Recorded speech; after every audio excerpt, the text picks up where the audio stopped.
email deliverability is one of the biggest challenges. Make sure your website is mobile enabled. Hey, Peter Martin, the webdoc here, and today we're going to talk about some more prospecting. Now this is going to be a little bit different type of prospecting for you because some of you may want to do this, but a lot of you probably won't because it is going to require a little extra energy.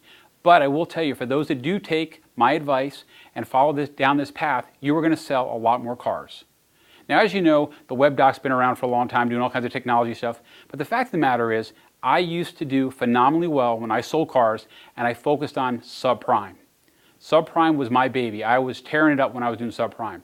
And one of the things that I see people not taking advantage of today is when you're working with a subprime customer and you're going through all the steps you need to get them approved, one of the things you have to get is friends or references. And usually it's 4 to 6 that you have to get.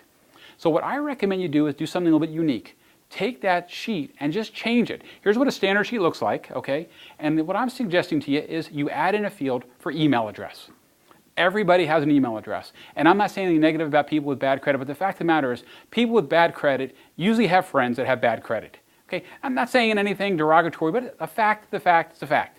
So now all of a sudden, if you were able to take Mr. Jones, who had some credit issues, and get him financed for a new car, you got a major win there. Agreed?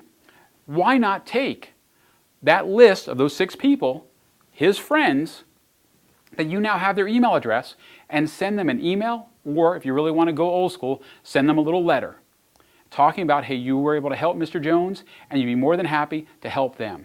You will be amazed that when you send out those little emails or those direct mail letters, you are going to get anywhere from 1 to 2. I've even had situations where I've gotten as many as 3 back, where they've come back to me and said, hey, can you help me out? I need a car.